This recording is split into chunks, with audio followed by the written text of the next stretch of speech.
بسم الله الرحمن الرحيم إن الحمد لله نحمده ونستعينه ونستغفره ونعوذ بالله من شرور أنفسنا من يهده الله فلا مضل له ومن يضلل فلا هادي له ونشهد أن لا إله إلا الله وحده لا شريك له ونشهد أن محمدا عبده ورسوله أما بعد فقد قال الله تبارك وتعالى في القرآن المجيد والفرقان الحميد بعد أعوذ بالله من الشيطان الرجيم بسم الله الرحمن الرحيم يا أيها الناس اتقوا ربكم الذي خلقكم من نفس واحدة وخلق منها زوجها وبث منهما رجالا كثيرا ونساء واتقوا الله الذي تساءلون به والأرحام إن الله كان عليكم رقيبا وقال تعالى في مقام آخر يا أيها الذين آمنوا اتقوا الله حق تقاته ولا تموتن إلا وأنتم مسلمون وقال تعالى يا أيها الذين آمنوا اتقوا الله وقولوا قولا سديدا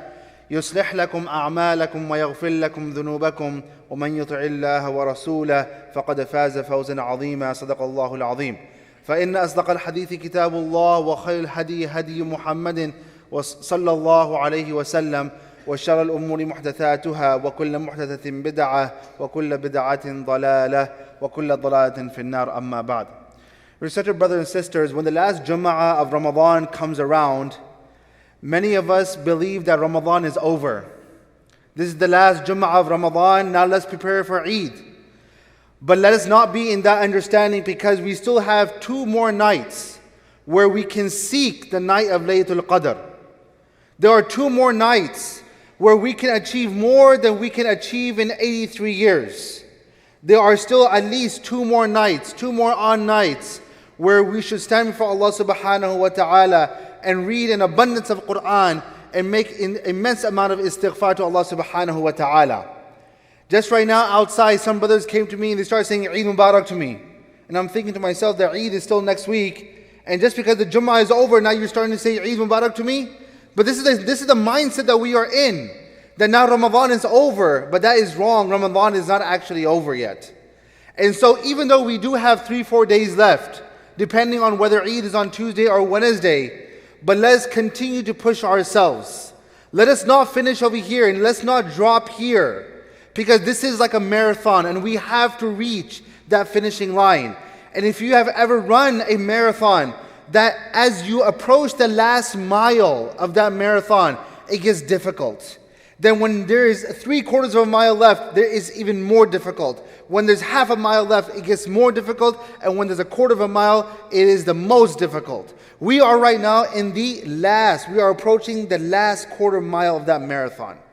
So let us not stop here and give up and say, let's prepare for Eid. But let's push ourselves to the last day so that we can attain the maximum benefit of Ramadan. Brothers and sisters, just like Ramadan is going by very quickly, very swiftly, our life is no different. Allah subhanahu wa ta'ala in the Quran, He talks about the sunset. He talks about the rotation of the sun and the moon. And the ulama, they say that if you look at the rotation of the sun and the moon, just like they move around very quickly, so does the life of a human being. Today we look at Ramadan, that we began Ramadan and we were looking at Ramadan that we have an entire month left. And now we are at a point that we only have 3-4 days left, or 4 or 5 days left. Life is going by like this, is going by very quickly. And the question is that what preparations have we made for the hereafter? Every time Ramadan comes, we hear the same ayat of the Quran. We hear the same ahadith of Rasulullah sallallahu alayhi wa sallam.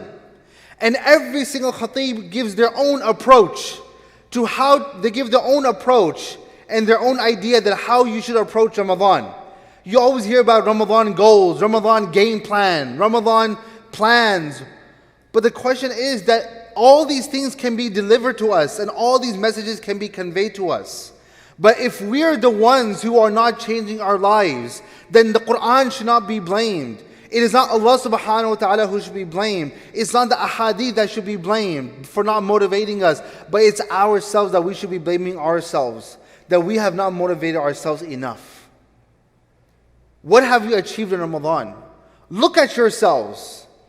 Don't look at anyone else. Look at yourselves and ask yourself, how much have you changed? The true answer or the real answer will come out on the day of Eid and after the day of Eid. Because right now, this is just a training taking place. Just like when a person wants to become a police officer, they go to the training academy. And they go through this training and they go through this rigorous program. So that when they're actually in the field, they know exactly what to do. When they're going and they're learning how to handcuff someone, they do that and they know that this is not a real life situation. But when they go out in the real field and they have to handcuff someone, or they have to use their skills, that is when the real test comes. That is why when a police officer, he succeeds in the outside world, he gets a badge. He is honored by the chief of police. Why? Because whatever training that you went through, you were able to demonstrate those things outside in the real life.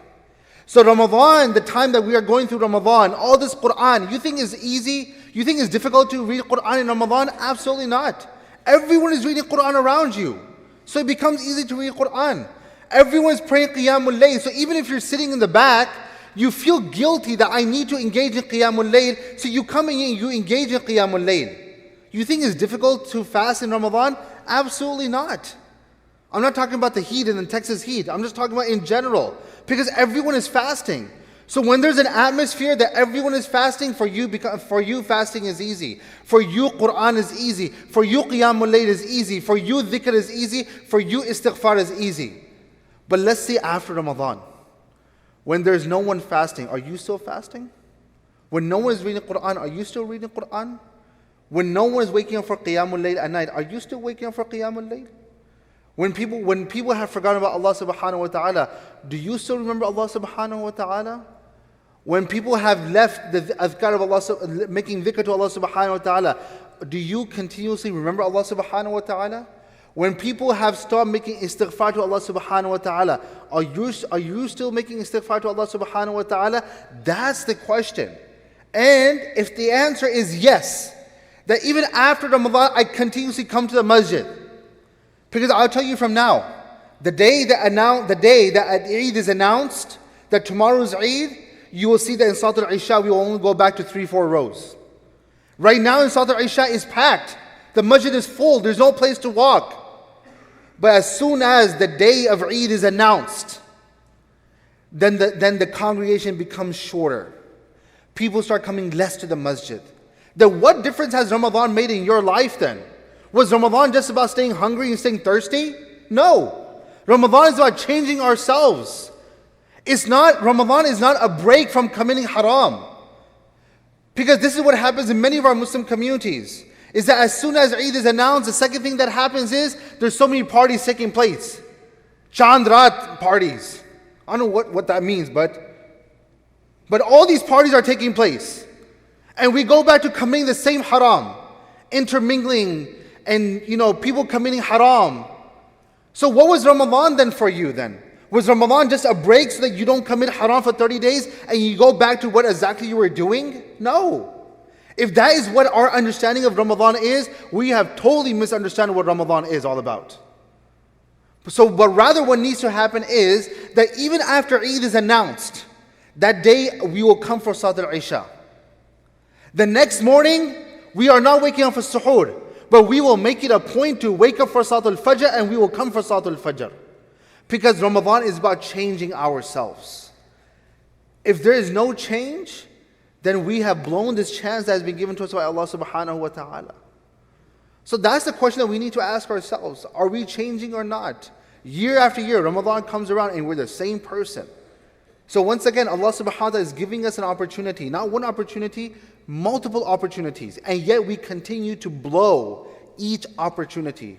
We waste every single opportunity. Now you think about this. When you stand before Allah subhanahu wa ta'ala, when we stand before Allah subhanahu wa ta'ala on the day of judgment, and Allah subhanahu wa ta'ala says that I give you so many opportunities, and yet you blew every single opportunity, then who do we have to blame? Should we say that Allah subhanahu wa ta'ala is not merciful? Allah subhanahu wa ta'ala is merciful. That's why He gave us the month of Ramadan, to change ourselves. So this is one of the most important things to keep in mind, is that Ramadan is going by swiftly. And we all know this, but we have to still make up the time that we still have left. Ramadan is not gone yet. Majority of Ramadan is gone, but still we have few days left. Focus in these last few days. And not only that, but let's try to understand that what is Ramadan all about. It's about bringing a change within ourselves to become a better person. Are we human beings? Yes, we are. Do we have faults? Yes, we do. Do we have weaknesses? Yes, we do.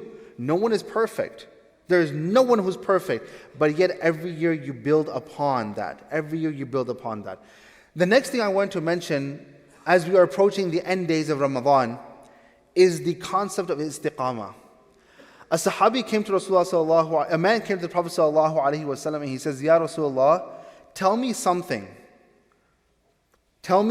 in Islam that I will not ask anyone else, or I will not ask you about again. Give me something very comprehensive that I can apply in my life, and I will not have any questions after this. The Prophet ﷺ says, قُلْ آمَنْتُ بِاللَّهِ ثُمَّ اسْتَقِمْ. That say you believe in Allah subhanahu wa ta'ala, and then you remain consistent upon that.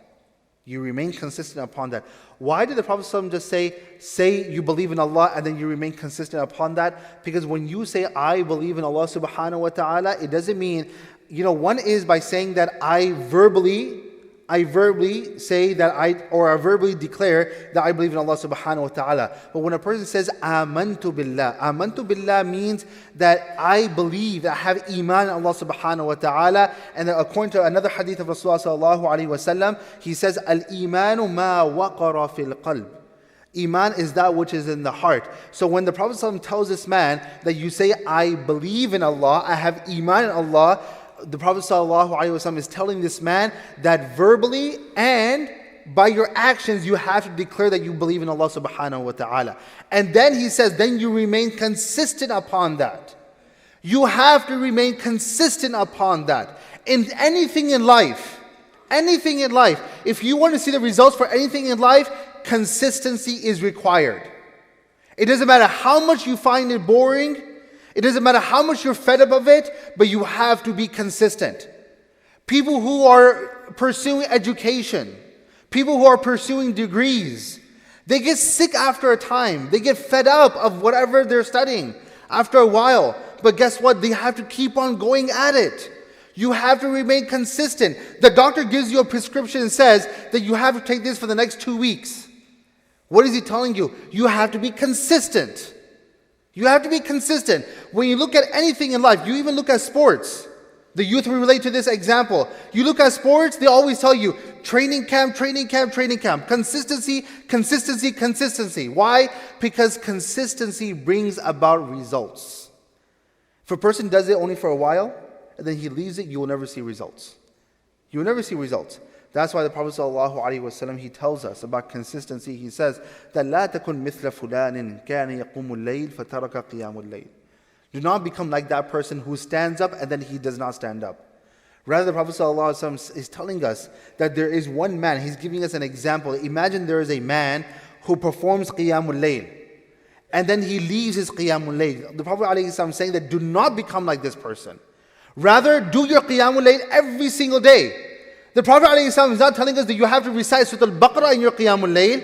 He says that even if you stand up every single night and you read even Surah Al-Ikhlas and Surah Al-Kawthar in your Qiyamul Layl, at least do that every single day. But be consistent upon what you're doing.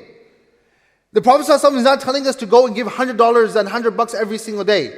But he's telling us that at least give $1, even maybe $1, but do that every single day. Do not leave out a single day. Remain consistent upon it, and you will realize that a day will come that $1 will turn into 2, and then 5 and 10, and you have this habit of giving for the sake of Allah subhanahu wa ta'ala. If we are not in the habit of coming to the masjid every single day, remember, this is a dose of spirituality. When we come to the masjid every single day, this is our necessary dose of spirituality on a daily basis. When Ramadan is finished, if we are not in the habit of coming to the masjid every single day, then at least start off with one time during the day. Just come once. But do not let days go by and you're not coming to the masjid.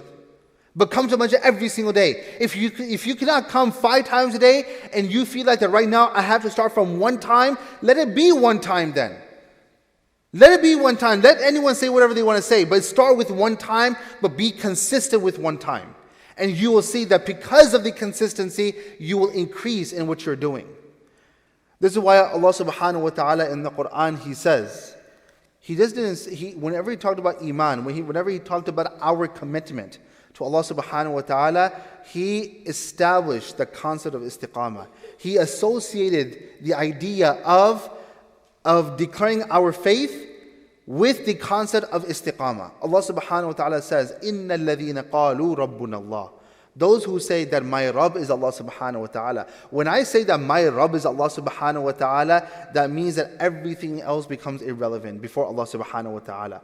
It doesn't mean that everything is actually irrelevant. No, there are a lot of things in our life that are relevant, but when it comes to the matters of Allah subhanahu wa ta'ala, everything takes a backseat, and what Allah subhanahu wa ta'ala has told us to do, that takes precedence. That always comes in the front. So Allah subhanahu wa ta'ala says in the Quran, إِنَّ الَّذِينَ قَالُوا رَبُّنَا اللَّهِ. Verily those people who say that my Rabb or our Rabb is Allah subhanahu wa ta'ala, did He stop right there? No. Then He says, ثُمَّ اسْتَقَامُوا. Then they have istiqamah upon that they are consistent with that saying of the Prophet. They are consistent when it comes to their commitment to Allah subhanahu wa ta'ala. Allah then says, تَتَنَزَّلُ عَلَيْهِمُ الْمَلَائِكَةِ. When these people, they leave from the dunya, Allah says, تَتَنَزَّلُ عَلَيْهِمُ الْمَلَائِكَةِ. The angels, they descend upon this person. And what did they say to this person? أَلَّا تَخَافُوا. That from today there is no more grief. وَلَا تَحْزَنُوا. And do not fear anything. وَأَبْشِرُوا بِالْجَنَّةِ الَّتِي كُنْتُمْ تُوعَدُونَ. And receive the glad tidings of Jannah that has been promised to you. Now we may think that this is a fairy tale, that this is just a Quranic ayah. Yeah, the Sahaba radiallahu ta'ala anhum, they would probably see angels during their lifetime, but today we're not going to see angels. I mean, this ayah of the Quran is for the Sahaba radiallahu ta'ala anhum. That is what our mentality is. But I'll tell you, there was a friend of my father's. There was a friend of my father during his time, during his life. It was during the end part of his life. He's sitting in the hospital. A man who continuously came to the masjid.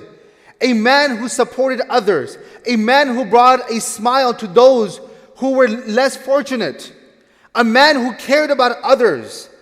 A man who would recite the Quran. A man who lived the spirit of Ramadan when it was not even Ramadan. Wallahi, this man, this friend of my father, when he was passing away and he's in the hospital, not even inside the masjid, he's in the hospital. He's telling his family members that now you leave. This is not a fair, I'm not making this up. I'm telling you honestly, I'm standing on the minbar, I will not make this up. He tells his family members that I want you to leave. I can see the angels coming into my room. This is not a fairy tale, my brothers and sisters. Don't think that this is only for the Sahaba radiallahu ta'ala anhum. If we make a commitment to Allah subhanahu wa ta'ala, and then we are true to our word, we are consistent, we have steadfastness, and we have istiqamah in our life, and this is this is our nature throughout our entire life, I guarantee you, Allah guarantees you that you will see angels at the time of your death. And this is what this man said. He said, move, the angels are coming in. Open the windows, the angels are coming in. I can see them coming in. This is how this man left from this dunya. Do you and I want that kind of ending? Absolutely. We all want that type of ending, but we don't want to work for that type of ending. That's the problem. We want to worship Allah subhanahu wa ta'ala for a month, in the month of Ramadan, and then we want to forget about Allah subhanahu wa ta'ala. That's not the recipe of success. That's the recipe of failure and destruction. That for 1 month you worship Allah subhanahu wa ta'ala, and then we forget about Allah subhanahu wa ta'ala. So this is why istiqamah is so important. And there are a few things that you can do to help yourself after Ramadan. First of all is create realistic goals. Don't say that for the next 1 year I'm going to be coming to masjid every single day. Create goals. For the next, at least I'm going to start off with 2 weeks. If I'm not in the habit of coming to the masjid, I'm going to start off with simple goals. Realistic goals. 2 weeks. 2 weeks turns into 4 weeks. And you continue to build upon. Number 2, be around those people who will remind you of Allah subhanahu wa ta'ala. Be around those people who will bring you to the masjid. This is a problem, like especially amongst the youth. That if there's another friend of yours who's trying to bring you to the masjid, automatically you label that person as a religious person. Or are you the Imam now? Now you're bringing us to the masjid? He's your friend. He's trying to bring you to the masjid. He's trying to prepare for you. He's trying to help you for your akhirah. Take his advice. Take her advice and come to the masjid. If they're trying to stop you from committing haram, then take their advice. Be around those people who will remind you of Allah subhanahu wa ta'ala. Do not be around those people. Listen to me very carefully. I don't care how much this brother or sister might be your friend, but if this person encourages you to do haram, and whenever you do something right, he discourages you, that is not a good friend for you. Stay away from that kind of person. He is not a good friend for you. He's going to drag you to the fire of Jahannam. He's going to drag you with himself. He's taking you away from Allah subhanahu wa ta'ala. So number 2 is stay in the company of those people who will remind you of Allah subhanahu wa ta'ala. Number 3, be in the environment like the environment of a masjid, where you hear continuously قال Allah and قال Rasul sallallahu alayhi wa sallam. قال الله and قال Rasul sallallahu alayhi wa sallam. So I pray to Allah subhanahu wa ta'ala that we can keep these things in mind. I pray to Allah subhanahu wa ta'ala that even after Ramadan is over, we continuously live the spirit of Ramadan even after Ramadan is over. I pray to Allah subhanahu wa ta'ala that even after Ramadan, we are continuously coming to the masjid, we are continuously reading Quran, we're continuously fasting on the days which are prescribed by Rasulullah sallallahu alayhi wa sallam, such as Mondays and Thursdays, and the Ayyamul Bid, and the other days during the year. I pray to Allah subhanahu wa ta'ala that He gives us the ability to act upon what has been said and heard. بارك الله لنا ولكم في القرآن العظيم ونفعنا وإياكم بالآيات والذكر الحكيم أستغفر الله لي ولكم ولسائر المسلمين فاستغفروه إنه لغفور رحيم.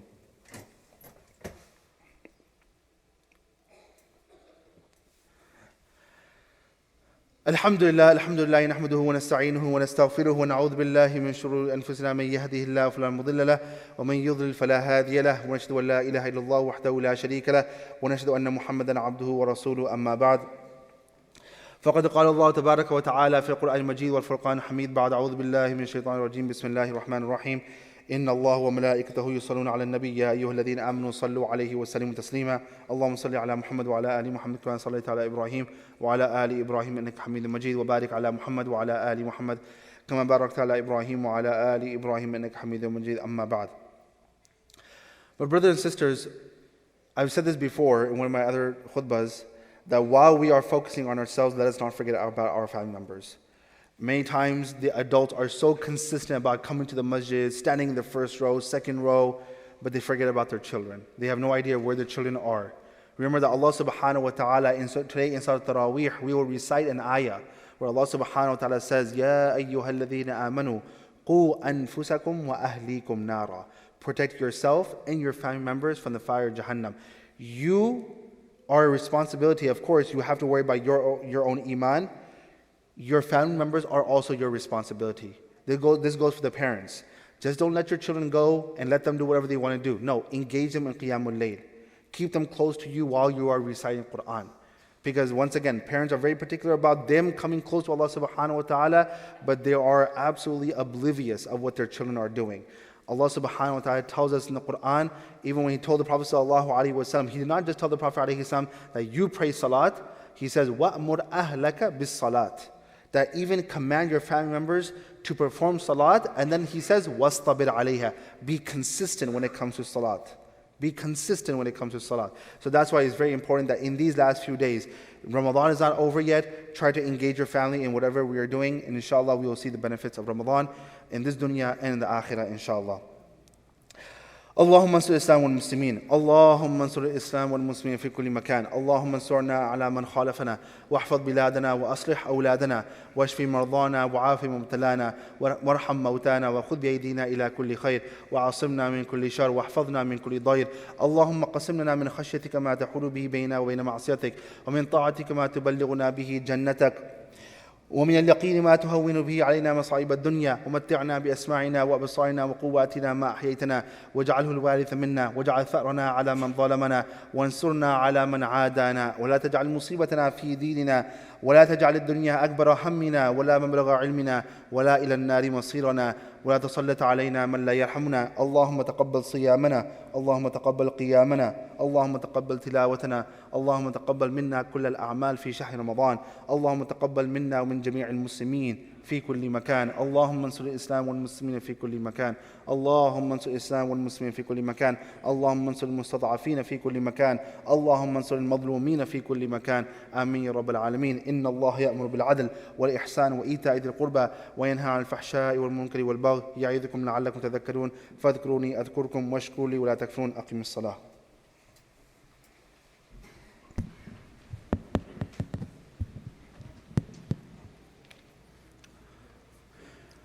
Straighten the lines, fill in the